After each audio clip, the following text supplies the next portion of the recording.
Good morning!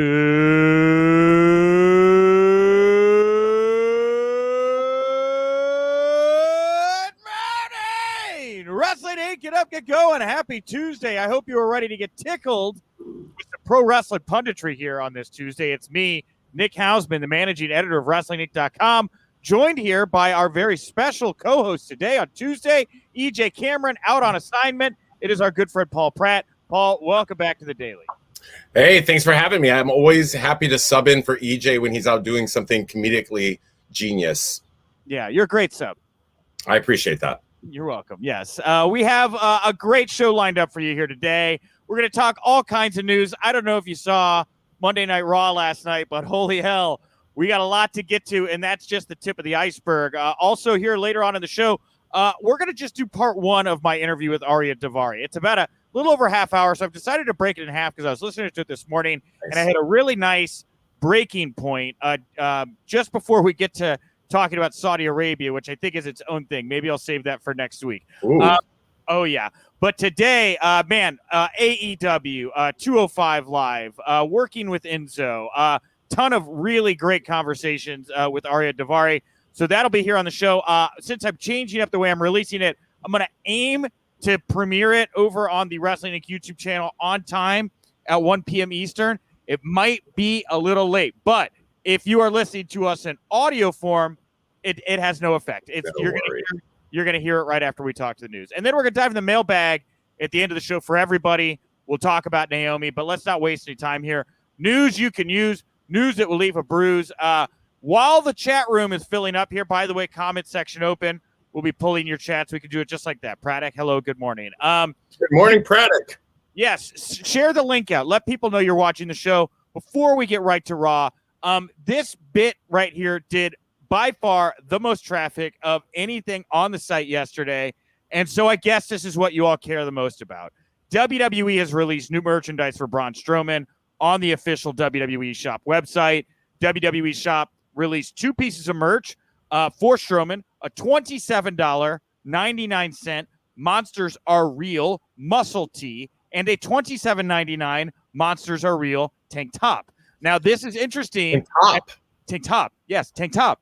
This is interesting as Strowman was released from WWE on June 2nd. He's under a 90-day. No word what this means for status. I know you're a big Braun Strowman fan. How do you feel about this new merchandise being added to the shop, Paul? I'm a little shocked by this. I'm wondering if this is, there's a couple ways to go with this. Number one, WWE is starting to reconsider their decision and stance on Braun Strowman. Does this mean we could be seeing him return? Who knows? Or WWE is like, we're going to capitalize on this guy before he pops up somewhere else, and we're going to try to make some of that money back that we lost on that huge contract we gave him. Yeah, well, I would wonder, because when they let him go, if you could renegotiate, maybe bring him down at a lower rate, something like that. I don't think it's out of the question, though, for them to come back to an agreement. Of all the people they released, he was obviously the most valuable, and maybe they started realizing themselves, man, what does Braun Strowman look like in another company? Do we really want that, I would disagree that he was the most valuable. I think he was the most expensive, and I think he was the highest name recognition. You don't think he was the most valuable? I don't think he was the most valuable. I think that in terms of what he's capable of telling, the stories he's capable of telling, I think that it's a little bit more limited than some of the other people that they released. That's personal opinion. I definitely think that he was the highest name recognition. Okay, and that's the thing. As they're getting ready for SummerSlam and bringing fans back and stuff, there's supposed to be a lot of surprises, big names. I guess you could put him in line. I don't think he's of the marquee of a lot of others, but he's somebody. I guess I see why they would have him back in the mix. I guess I'll leave it at that, right? Yeah, absolutely. I can 100% understand their reason for wanting just to lock him down for a long period of time, because while I'm not a huge fan, that's obvious, I do think that if he went somewhere else, he would be an attraction elsewhere. They invested a great deal of money and time into developing him. I don't think they will ever see the payoff they had hoped to see from him rather. But I think that if someplace else had him, they would probably see a lot of that payoff. Well, we see Alonzo Smith here saying I can see Braun coming back. Samoa Joe, Zelina Vega, Drake Maverick, they all got rehired. So this is maybe he comes back to NXT. Maybe Hunter wanted him down there. One of the other things is we talk about the fact that, he's approaching the end of his 90-day non-compete, and that's 90 days that they haven't had to pay for him, right? So that's another part of this. Like, even that is a cost-cutting effort. So releasing people and then bringing them back 90 days later when you haven't had to pay them. And I see Daniel Price here saying, disagreeing with Braddock, saying that these shirts were ordered before he was released. They're not trying to sit on all these shirts and lose money. I haven't read that. You're welcome to share your source here if you think that's the case. I think that's possible. Totally possible. I mean, it's entirely possible. You think about how much time it would take to have WWE get 10,000 t-shirts. 10,000 t-shirts is not something. But at the same time, I'm not necessarily convinced about that. This reminds me of the guy who got stuck with 10,000 free Britney t-shirts, but he spelled Britney wrong. Yes. Yeah. Those are collectors now. Yeah, absolutely. I want one, actually. I don't know who Britney is, but I want to free her. Yes, exactly. And then, we have the line drive here saying you would still have to pay them for their 90-day. Yeah, pretty sweet deal. Braun can sit through these 90 days, get paid on what his old contract was. The new contract picks up. You get to go back to work. Man, you get the summer off, get that nice payday. That is pretty sweet if that's the case. They do get they do get paid during their 90 days, but they don't get a lot of the upside of what they would be getting from that. Yeah. So it's definitely less. All right. Well, we don't have to talk about Braun anymore. It's over. Let's Paul. not. Yeah, we're done with Let's Braun. not. Yeah, we're done. No more Braun Strowman talk. Wrestle votes. They're saying WWE right now feels they can absolutely keep the energy and momentum created so far with this past weekend at Money in the Bank, carrying through SummerSlam. And if they can, we're looking at an all-time pay-per-view event come August 21st. Time will tell. And I preface, because that's what we read in the afternoon, and that was before Monday Night Raw. Now, we got a mixed bag of stuff to get to here, Paul. But before we get into any of it, I'll kind of start wherever you want. How do you feel? How do you feel today after last night's Raw? Do you feel that they captured the momentum and kept going what they started at Money in the Bank? I think that to the point that we were talking about initially, I absolutely think they are going to be able to keep this momentum going because fans are just excited as hell to be back. Period. End of discussion. I mean, for the fans who are actually going to buy tickets to come see these events, and WWE tickets are not inexpensive. They're not even the cheap seats. These are people who have endured through 15 whatever months of pandemic. They just want to be back at a live event. So they're excited as hell to be there. In terms of what I saw last night, I thought, I felt last night like it was a case of be careful what you wish for because you just might get it. Okay. And, we got everything that we wanted in a lot of ways. And I don't think it turned out the way most of us would have imagined. That is a very interesting. It's like a monkey paw. No. Exactly like a monkey paw. Yes, it's like it was the monkey paw edition of Raw. It's like, hey, you want your Karrion Kross? Mm-hmm. Here you go. Let's start with Kross, right? Like he comes out.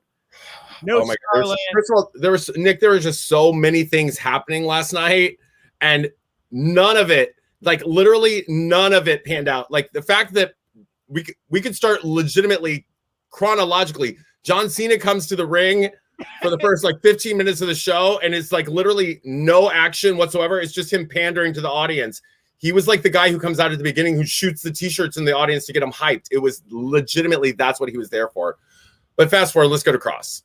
Okay, well, I want to respond to your Cena comment first, okay?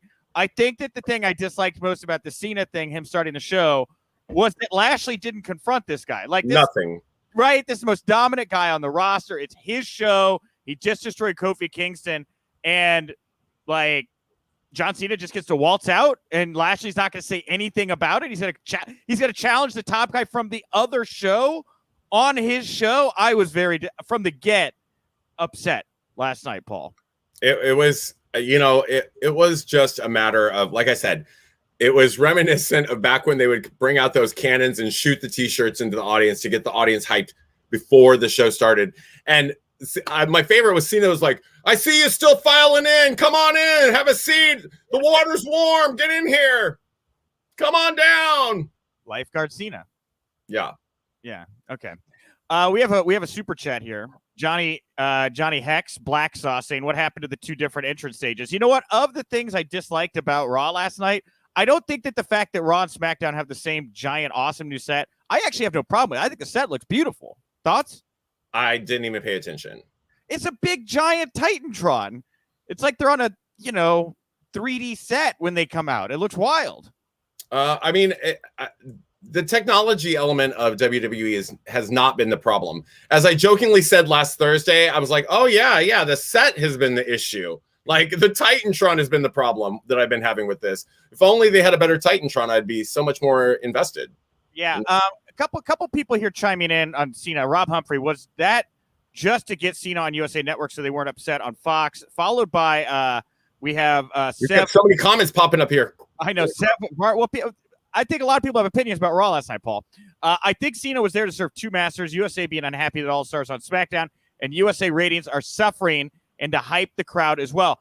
I had not really thought about the balance. They have to balance where they bring their stars to, because they're playing to two different masters right now. Mm-hmm. Yeah. So I guess maybe that could be why Cena was there. But even still, if you're USA, are you thrilled that Cena came out largely as a commercial for Fox? Yeah, no. Sure. It's like it's monkey paw for everybody episode last night. It is. You want your John Cena? Sure. Go set up your match. Sure, we'll give you John Cena. Driving all the viewers to your competitor on Friday. Come on over. Yeah. So back to Kross, right? Yeah. As we ran down the John Cena path here. So we talked about this giant imposing set they have, beautiful screen and everything. And Kross comes out, no Scarlett, no real smoke and mirrors, just the song. And he goes in there. Jeff Hardy comes out. You would think this is going to be a no-brainer, right? Jeff Hardy, bulletproof baby face. Kross is going to get a win over a meaningful baby here. But, man, he lost.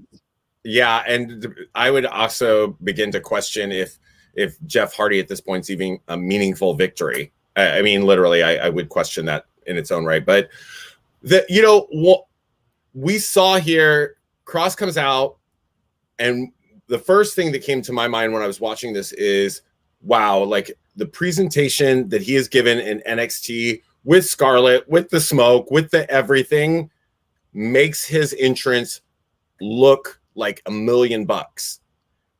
Watching him come out on Raw, he could have been anyone else. There was no intrigue, nothing. It felt really, really flat. So the fact that he then turns around in about 2.5 minutes. Yeah, it was very short. That's another. In about 2.5 minutes, Jeff Hardy defeats him. I don't even know what to say about this. Well, to be honest, I was in the Pro Wrestling for Life Discord this morning. If you want to join the Patreon with Sean Waltman and I was talking about how I thought Kross got buried last night, and I had somebody tell me, no, he's not buried. I'm like, I don't know what you call that. This man lost value immediately, right? We have here another super chat from Loki07. Kross's debut makes absolutely zero sense. How do you get on board for a guy that's made to look like a total schmuck? Ditto for Keith Lee's return as well. We haven't even gotten to Keith Lee, but so there's so many layers to this thing that are wrong with the Karrion Kross situation, in my opinion. So my hope is that they're going to take this situation where Kross had this happen, and it's going to be the catalyst for introducing Scarlett, who is like the game changer. Fingers crossed. I don't know. But we're also watching, they've got multiple brands here. And this guy is the world champion on their Tuesday night brand, has been undefeated on that brand for like 2 full years, walks onto the set of Monday Night Raw, which should have been a huge deal, carrying his championship, and loses to a guy who has been floundering in the mid card for the better part. I don't care how they build him up, what his past was, what a legend he is, future Hall of Famer. That is all true. Jeff Hardy has barely been able to squeak out victories over people like, what wasn't he most recently against Mustafa Ali? Yeah, he was. I mean, we're talking about Mustafa Ali, who has unlike main event, right? Like that was like the main event match. Well, Mustafa Ali and he have been going, like, did a little run together here. We're talking lower mid card performer, and defeats Karrion Kross in 2 minutes. There's something almost pathological about the way somebody in the backstage area of Monday Night Raw feels the need to legitimately destroy anything that has ever been created, any momentum, any mystique, any interest that has been created on NXT for any star as soon as they come on their show. All right, real quick, I'm going to get Johnny Hex's comment in, then I'm going to get right back to this conversation we're having about Scarlett and Cross. Black saw Johnny Hex back saying, I hope WWE comes back to Pittsburgh. It sucks. We're getting a house show since the 316 day was canceled. But of the pandemic, I hope a pay-per-view Raw or Smackdown. It kind of sucks. Well, I'm sure that, Johnny, I'm not surprised to hear you clamoring for WWE to come to town after the Monday Night Raw we're talking about from last night. So anyway, like, well, Pittsburgh is a big wrestling city. Pittsburgh is a big wrestling city, and so I appreciate your interest in having live pro wrestling action back in Pittsburgh, Johnny. I'll be at Raw in 2 weeks. They're going to be here in Chicago. So look, I'm excited to go to Monday Night Raw, regardless of the conversation we're having here today. Absolutely, right? Yeah, it's the energy we want. We want that energy of being in the crowd. You gotta feel like Triple H is just like slamming his cell phone against the wall over and over and again. It feels like this is something just so beyond his control. And does it do anything for you that Jeff Hardy could pop up on NXT tonight? Maybe Cross demolishes him. There is the damage. I feel like the damage is done, right? I feel like the damage is done. Your debut match, right? Unless it's that classic, the person makes this big thing and, all of a sudden they're upset and it goes into telling some story. If we see him lose his shit, basically, like Bobby Lashley did over that loss to Xavier Woods, okay, great. Maybe that's the case. But we legitimately just saw that with another top star 2 weeks ago. So why retell that story? I don't understand it. I feel like Triple H, if it were me, in the back of my mind, I'd be like, this old man sees how successful and interesting I've made this product and is pissed off and decides to destroy everything I've created. He built his own territories, right? It's like he didn't have the territories to bully anymore. So he bought and created territories that he could bully. To destroy the people from, the big people from, yeah. Yeah, it's his punchy bag. Loki 07. Vince just took a huge dump on NXT last night. Ha ha, pal. I just crapped on your roster. I did it in the voice for you and everything. And that's the other part of this. We're talking about the world champion of NXT.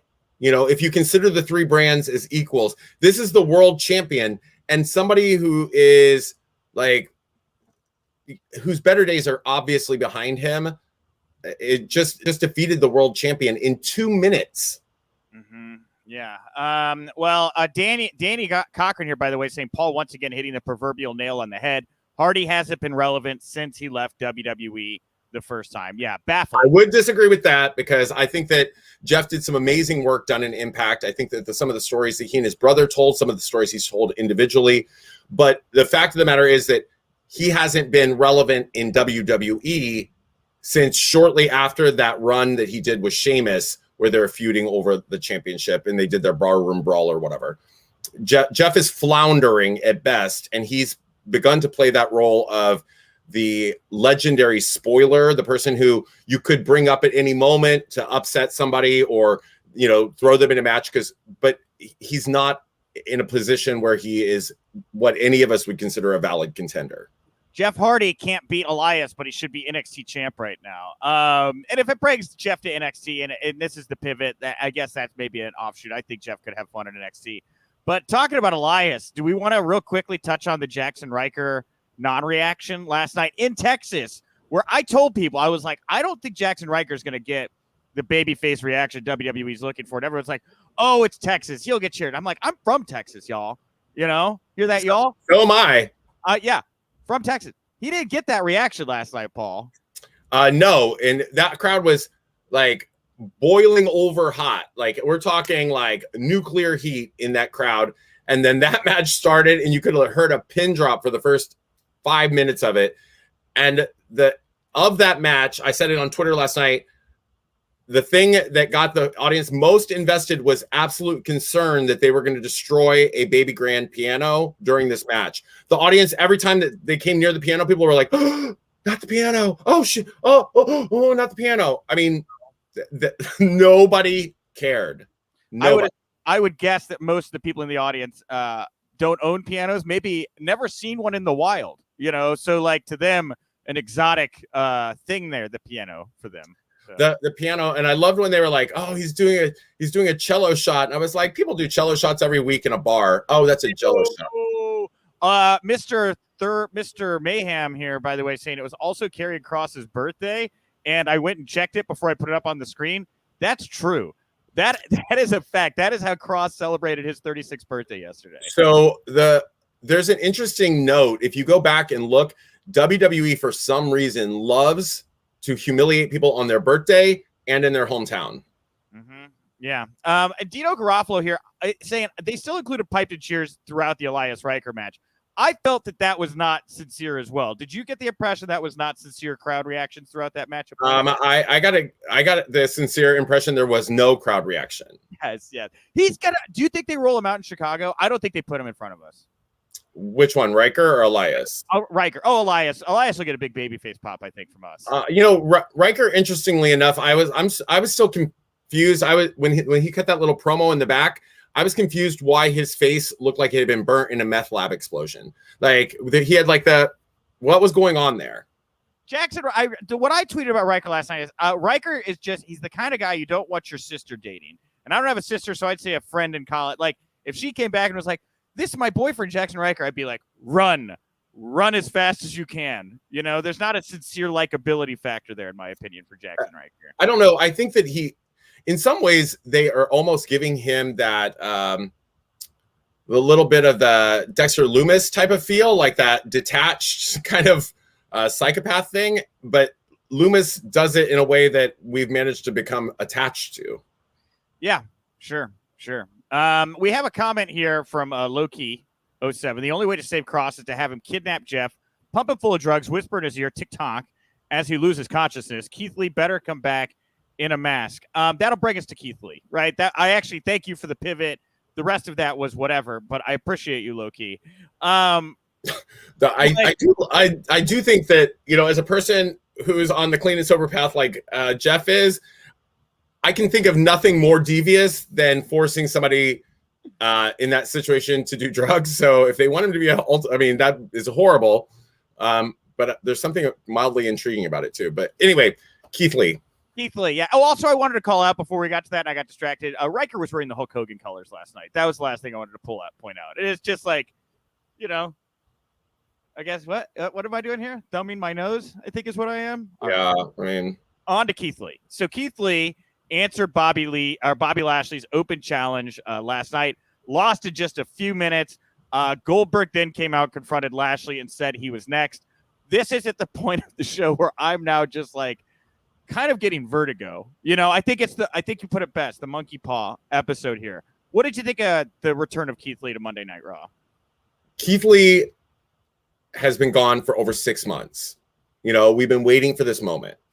Keith Lee came in hot off of having just held both NXT titles, very, very hot, was beloved by the fans, and from day one, the guy has gotten crapped on. So after 6 months away, he comes back.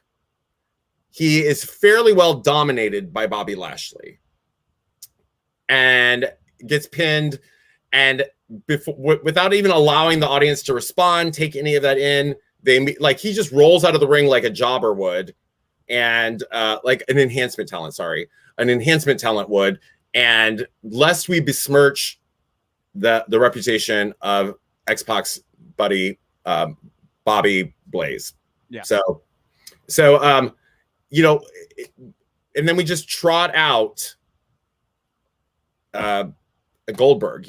I personally, why couldn't they have built up Bobby Lashley versus Keith Lee to be SummerSlam? I think people would have loved to have seen that. I was very surprised that post show we saw these tweets from Keith and Mia Yim, like, "Oh, how great it is for Keith! We're so happy. He's been through whatever that we still aren't quite sure what it is. This to me felt like maybe I'm done kind of like put me out in a title match. Give me a couple minutes to put over Lashley. This didn't feel thought out. It didn't feel like it was going anywhere. I'll just be real. I didn't think this was Keith. I didn't think this looked like a motivated Keith Lee doing his best work. I mean, he just didn't look engaged to me in what was going on with Lashley. I just thought it was, I don't know. I was very, very underwhelmed by the Keith Lee performance. Would you have been engaged knowing that you were coming out to get 4 minutes to be basically squashed by the champion after 6 months away? Yeah, well, Samantha here, Keith Lee returned. Samantha's correct. Yeah, Daniel Price, Keith Lee, sacrificial lamb to try to make Lashley look as strong as possible for either Lesnar or Big E or Goldberg. And was it just me, or when he said, "I'm next," everybody kind of laughed in the crowd? I feel like I heard titters of laughter when Goldberg confronted Bobby Lashley. I like Bill Goldberg, and I think that Bill Goldberg has a purpose, in the wrestling world. He definitely has that credibility factor. We don't see him often enough that we discount him as a credible contender. So this is a match that under different circumstances, maybe, could be built to something that is of interest. It does not feel interesting to me. And I'm frankly tired of Lashley. I'm tired of him coming back for these, like, immediately walk in and just call his shot. Like, says who? Maybe you need to beat somebody. Like, you lost your last match that you were here. So no, you don't. You are not next. Yeah. Should we talk? You brought up Big E here a little while ago. Let's talk about the other Money in the Bank holder here, Nikki ASH. So Raw culminated with Charlotte retaining her Raw Women's Championship via DQ against Rhea Ripley. Then they brawled at ringside. Charlotte's down. I guess Nikki ASH's music hits. I'm not really familiar with it yet. But I mean, nobody knows it well enough to necessarily realize it. Caught me off guard. She rolls Charlotte into the ring, pins Charlotte. The crowd goes mild, and then she poses with the briefcase. I was looking at Liz, who did watch Raw with me last night, mostly I think because I agreed to fold laundry, so I was doing something productive. Okay. But I looked at Liz and I was like, Liz, if this show doesn't end with Becky Lynch confronting Charlotte, I don't know why there's these extra 3 minutes dangling here. And no, those were not Becky Lynch moments. Those were Nikki ASH moments. And because maybe I was anticipating Becky Lynch or hoping for Becky Lynch, the fact it was Nikki, I don't know, man. I don't know. The fact that, so there's a few things that I want to say here. Number one, congratulations, Nikki. Great. Almost superhero, or now actual superhero, depending on how we look at it. Congratulations to Nikki Cross. She did get, she's had the best 24 hours of her career, and that's going to go down as the 24 hours that made her career in WWE so special. And I like Nikki. I think she's very likable. I think she's, she's just endearing. So we've got to see that. The problem I think that we're facing here, whether it's Charlotte and Rhea last night or 2 nights ago at Money in the Bank, or Charlotte and Rhea and Nikki last night on Raw, is that WWE has dangled Becky Lynch's return over fans' head for a number of weeks now. Mm-hmm. And the anticipation for her return is so high that it is literally like she's up there. She's being dangled. So everything she does is basically shitting on everything below her, like literally like that, Well, Charlotte called out Becky earlier in a promo on the show saying she was at home. Which was hilarious. Yeah, she was at home breastfeeding. And then Lynch, after the show, says breastfeeding at home and still the most over woman in the division. So she's well aware of what you're talking about right now. Yeah. And, how unfair is this really? Like, how unfair is it that we've got this talent who is still on the roster, who has been it's been told to us that she's clear to return. She's tweeting out stuff, teasing that she's going to be at Money in the Bank. She's been teasing that, remember, now since WrestleMania. She has been teasing a return since WrestleMania. And part of me is like, okay, if WWE is not guiding this, how egotistical is it, and how insensitive to other women who are working their asses off to win over audiences and continue in the wake of her departure, that she is sitting at home, like basically crapping on this division because she is distracting from what we're supposed to be caring about. Yeah. Like I don't find it very endearing on Becky's part. Well, Antonio Garcia saying at least they let Nikki cash in rather than clowning around until they find a better contender. And I think the word clowning is very serendipitously used, because when I look at Nikki ASH as the champion right now, when we were talking to Jimmy Corderas yesterday, he brought up how he didn't want to see the women's title become like the 24/7 division where you have this kind of clownish character. Very, what are you gonna have Nikki defending this thing backstage? I mean, we're not entirely sure what this new iteration of Nikki ASH looks like. So color me skeptical that this could goofy up the title, with her holding it. I don't foresee that. That's not my concern. My concern is that, we see things like Charlotte is now a 73,000 time women's champion. And multiple of those reigns have been one day, more than one of them. This was a situation where they hot potatoed it off of Rhea onto Charlotte because they wanted Nikki to go over on the defined heel. Like they're still up in the air as what Rhea is. But Charlotte is the defined heel. They wanted Nikki obviously to go over to sort of get that rub. I don't feel like, even with Nikki winning Money in the Bank, unfortunately, that was a shock victory. And Nikki's previous claim to fame was going 2 minutes at a time with these two women. 2 minutes at a time is not that impressive. Give me a 10-minute draw or a 5-minute draw or something. So, they haven't done a lot to give her a lot of glow up, so to speak. And I'm happy for her. This is a title victory I would not have expected for her. I thought that she would decidedly become one of those women who had a nice career in WWE without ever getting a championship win. Well, with Ryan W. here saying Vince has his own DC comic story to tell, Alexa versus Nikki, Batwoman versus Joker-esque. And I guess maybe, right? I'd have to see how it plays out.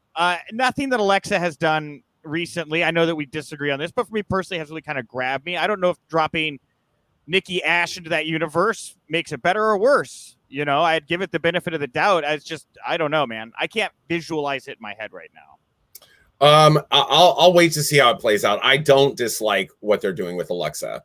I don't, and we saw last night Lily return, and now we've got Alexa and Lily and Eva Marie and Dewdrop. And actually, surprisingly enough, I've skipped a couple of weeks of Raw, and whatever has transpired, there was something about the dynamic between Eva Marie and Dewdrop, with Dewdrop looking like this plus size version of her next to her. I kind of loved that.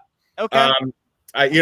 So what is, of course, I don't know. That was just a visual. I don't know actually what's happening in that story at all, not even remotely, other than they're making their own kind of Mean Girls clique where Eva Marie is bossing around, her knockoff or whatever. But yeah, it was working for me.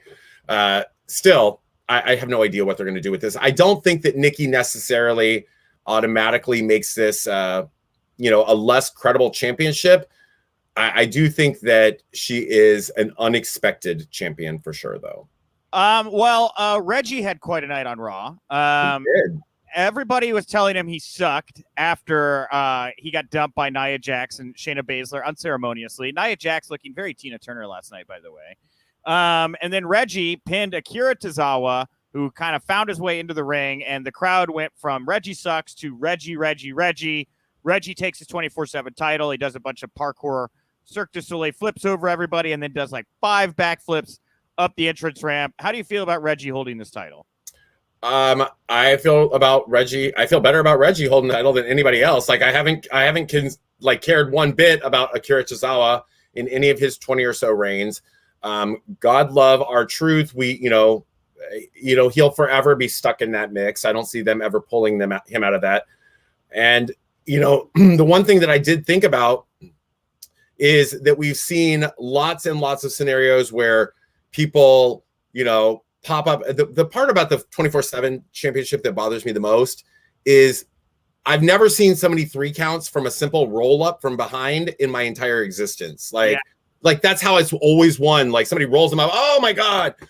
But I think it'll be actually pretty interesting with Reggie's skills as an acrobat to watch him evade people. Agreed. I think that could be really, I mean, when he jumped over the other competitors to run out of the ring and then backflipped up, I think that could be actually entertaining in moderation. I wholeheartedly agree with that. Like when you're looking at the whole circus, right?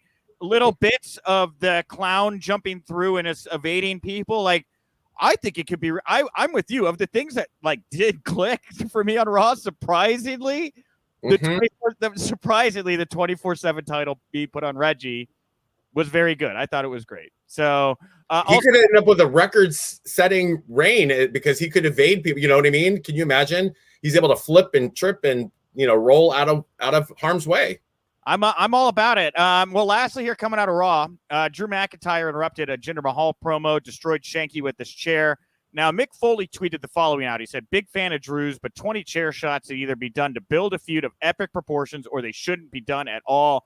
McIntyre versus Mahal is rumored for SummerSlam, possibly with some kind of stipulation or multi-man match." And I think it is a very good sign of WWE's faith in Drew McIntyre that outside of a title program, they're pushing him as hard and as powerfully as they are. They're keeping him really, really hot outside of that title picture right now. Yeah, and I'm actually excited. Whether people, this is gonna, oh my God, they're gonna be like, he doesn't like Orange Cassidy, but he did like. I'm that rare person who I actually liked the modern day Maharaja. I liked that whole gimmick. It worked for me. I felt that I liked him as a champion in WWE. So I'm just excited to see him return. And of course we get that it's kind of like, it feels almost like something that a company like AEW would do, that nod to their past, where we're getting to see these two people that the fans obviously know share a history together. And it's being told, I did not like the names Shanky and Veer don't do a lot for me. They sound like two waitresses on a sitcom. Like, oh, Veer, that's your table. No, it's not, Shanky, it's your table. I don't understand it exactly, but and these guys haven't looked super impressive. So having them beat down last night didn't do a lot to move them forward. Still, I think that this is a match that's going to be a nice, upper mid card thing, and it's going to keep both of these men busy, and maybe the fans engaged. We don't know. Braddock here, don't wish this on us. I hope we see a Punjabi prison match at SummerSlam, and I do not. But Charles here agreeing with Mick Foley, exactly too many chair shots. So, and Alonzo here saying poor Shanky's back. I was starting to feel those chair shots. LOL. Yikes. That segment also felt like it went on forever. It really did. And then there's two huge men standing outside the ring watching their friend get beat down. I was like, and then when Drew went to the other side to get the next chair, I was like, you're not even going to run back and try to pull the big guy out. You guys suck. And I'll say lastly here, Brian Bills 14-17. What does that say for Mahal that he needs a stable of guys around him? It's, hey, look, if you're the centerpiece of a stable, that's great. Mahal had a stable of guys around him before. Yeah. He had the Singh brothers. That's true. And before that, the 3MB was more of a unit, but yeah, he wasn't the leader of that. He wasn't like the lead singer. He wasn't the Justin Timberlake of 3MB or whatever. Heath was the leader of 3MB, right? Yeah. Mm-hmm. Man, Heath Slater, miss him. All right, moving away from Raw. WrestleNomics saying Friday's live edition of Smackdown, the first one back in front of fans, 2.31 million viewers. The final number is up about 5.5% from the overnight. This number is also up 16.31 from last week's Smackdown. Friday Smackdown at a 0.66 in the 18 to 49. That was up 37.5%. The 0.66 rating represented 852,000 people in the 18 to 49 demo. That is up 36.2%. From last week. This is the best SmackDown viewership since the January 22nd episode, the best in the 18 to 49 since January 15th. Viewership for SmackDown was up 21% from the same week in 2020. The 18 to 49 demo up 32%. And Pro Wrestling Torch saying SmackDown was number one for the night in that key 18 to 49 demo. So, was it like 3 million viewers, 2.8 million viewers? I saw some people thinking there was just going to be a massive explosion of new fans, but good numbers nonetheless. Very good numbers. And, I think that part of that is the collective mentality that, that we've had as viewers. Like, once they go back on the road, this crap has to get better. SmackDown, of course, still significantly better than whatever we see on Raw, even on their worst weeks.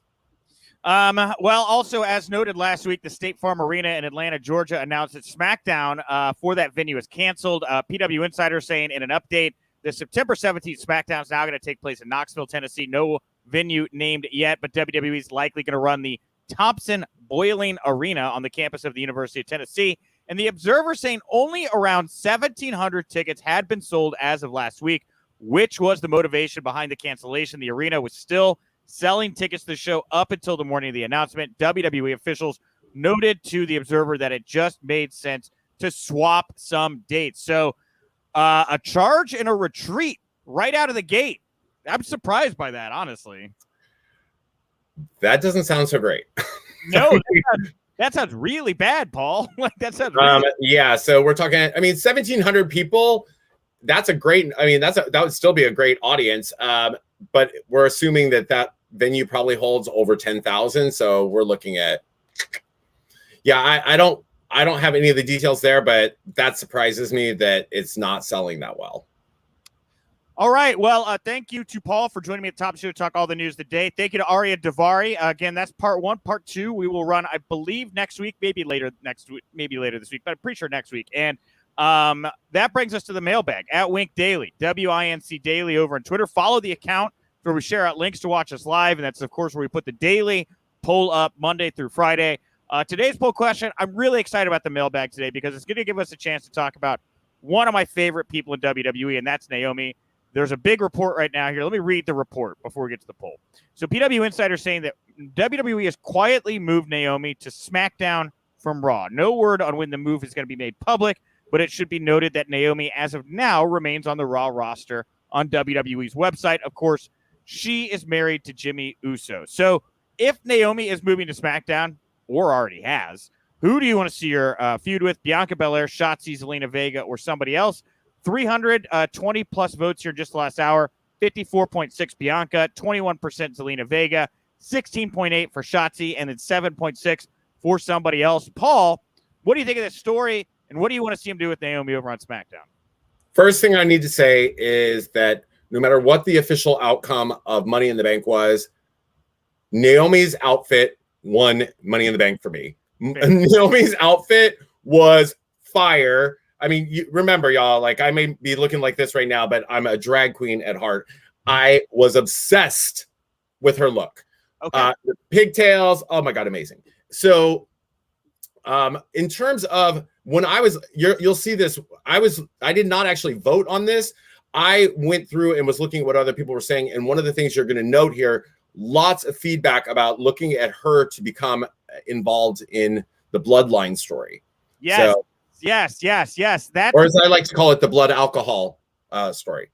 See, that's where I'm at, Paul. Like, I want to see her with her husband and like maybe kind of like at odds a bit with Roman, kind of trying to be in his ear, and it's driving Roman crazy, right? And then maybe she falls back in, and you could go all kinds of directions with this, but her definitively aligned with her husband and Jay and Roman, and having that briefcase would have been so, like, the more I think about it, that is a far, far more compelling situation for me than the Nikki ASH stuff. Because if you flip Naomi, you made her a heel, which I think the fans would go. I think she's talented enough to do it. And I think tying her to Roman and the shows would be a no-brainer, right? Give her a different edge, new coat of paint, have that Money in the Bank. That's something I can sink my teeth into for months at a time, as opposed to what we got, which is a hot shot at 24-hour angle to maybe get Nikki ASH over to the next level, but time will tell, I think that Naomi if they are going to be on the same brand, it's going to, first of all, it's impossible to separate the fact that this is a married couple, right? We all know it. It's been talked about before. So, you know, how would they distinguish or explain her not somehow participating in this interaction? You know, I think that they should make her still a baby face, the concerned wife who's like, look at what is happening to you. I mean, let's use like some reality here to tell the story. Look at what is happening to you. Like, you know, you're destroying our life. And here I am, like, off Twitter because everybody hates me because I'm the reason you drink. Like, you know, why not play this out, you know, in front of us? By the way, we didn't even talk about the fact that, you know, because of the fact that you guys talked about it presumably yesterday, but nothing says we are deeply disappointed in your umpteenth DUI quite like becoming the new Smackdown Tag Team Champion. That really expresses we're very upset with you. Here's these titles.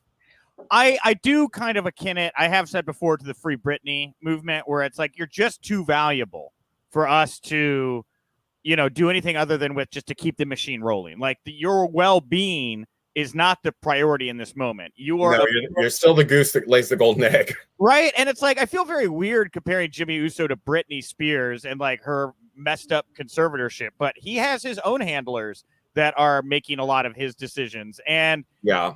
And I do worry about that kind of same similar vein of like, is the well-being of the individual being looked over for the well-being of others? Right. For the profitability, the profit margin. Yes. But back to Naomi, like I think that I would be more intrigued to see her playing Naomi than I would for her to go into any feud right now. I'd rather see her show up as the reason she's showing up. Like, my husband is in a effed up situation, and I need to fix this. Right. Everybody in the world has blamed me on social media for not taking, you know, and I need to fix this. I don't know that I would lean into the actual DUI stuff, but I would use his situation with Roman as something that you could maybe play off of. Like, you're in a bad spot right now. You're being surrounded by bad people. I need to get you away and get you away from this situation without directly mentioning the DUI stuff. I could see how you could maybe play in the waters, but even still advocating that makes me feel kind of gross. You know, at the same time, like I think that there's only a couple ways to go with this. Like, you either do what they've done, which is ignore the absolute elephant in the room when the whole world knows about it already, or we don't need to spell it out like they did with Jeff Hardy, but like, you are destroying our lives. Like, you've got bad influences. Your brother is like misleading you. Your cousin's misleading you. I'm your wife. We need to fix this situation. I would much rather her play to some level of reality than go into a meaningless feud with Zelina Vega or something else. Right. Yeah. Right. Well, the bus cat, Zelina, if Naomi is a face, but I'd love to see heel Naomi take on Bianca. 6 rings here. Either turn heel and join Reigns and Usos while winning the title, or Reckoning, which you responded to. The passion for Reckoning is palpable. Isn't 6? We know who 6 rings is. Is it? Who do you think it is? Like, wait, isn't 6 rings? Isn't that Liz? I don't think that's Liz. I don't think Liz is 6 rings. Could be wrong. I just always, because Liz always comments back to she's in love with various elements of the Reckoning thing, I think. Okay, well, yeah, no, I don't think so. Okay, she's going to lose to Bianca. I guess Naomi is so over, so losses don't matter. At Furious 8, Naomi looks like she's heading back as a heel and facing Bianca, and I think that's the best way to do it. Like, I see another write-in here for Toni Storm. We have another write-in for Toni Storm, but yeah, Natalia, I don't really buy into it. But Bianca, heel Naomi versus a Bianca Belair in the main event, and you know, Naomi being somebody that's being looked past versus this new kid on the block. And again, if Naomi can be flanked by Roman and the Usos in some capacity, that's a compelling story to me, and that's something I can sink my teeth into, and I'm all about it. And it also opens up for the opportunity for it to be Street Profits versus New Day. Yes, it does. Yeah. Oh, I'm wow. sorry. Street Profits versus Usos, rather. Sorry about that. Yeah. Street Profits Usos would be really great. I mean, the draft is going to be in October. And is it? Wait, aren't this? No, the Street Profits are already on SmackDown, right? Yeah. Mm-hmm. Okay. They are. It's easy to forget, isn't it? It is. It is. At Blacksod, Johnny Hex, you're saying Naomi and Kishi should have an intervention. I just don't want to see it played into the story. All right. Well, hey, Paul, we've got a little long in the tooth here. We're going to wrap it up for today. I have to make sure to get the Arya Daivari interview up as quickly as possible here. So I'm going to let you all just hop over there. I'm going to try to have this thing up here in 7 minutes. If not, it'll premiere very, very shortly after. But Arya Daivari Part 1 will be up Wrestling Inc.'s YouTube channel very soon. Come back tomorrow. We're going to have Part 1 of my conversation with Tucker. I know 6 Rings out there. You're going to love this one. I actually get to have Tucker give you a shout out. If you like the Wrestling Inc. Daily, support all the Wrestling Inc. socials, WrestlingInc.com, and go find the Wrestling Inc. podcast at night after the big shows, and you can subscribe to that on your favorite podcast platform as well. Paul, what do you want to plug put over here to wrap up the show today? I'm very excited. This past weekend, I did a great show at East Bay Pro Wrestling, made a big debut with my new tag team, Money, Power, Respect. I saw that. Shout out to Marco Mania and Fabuloso. And I've got a big UGWA match, Underground Wrestling Alliance, coming up on the beginning of August. But the thing that I really want to push here is, that Mickie James thing is still got legs, and I need you to be, if you don't normally tune into GAW TV this week, I would strongly encourage you to check out Mickie and SoCal Val and Lisa Marie on that show, because there's some stuff coming up. Hey, and I know a little bit about it, and it is worth staying on the hook for. So pay attention to Paul's space. I am at Nick_Hausman over on Twitter. Thank you all so much for tuning in. I will talk to you tomorrow. And remember, if you winked, you didn't miss it.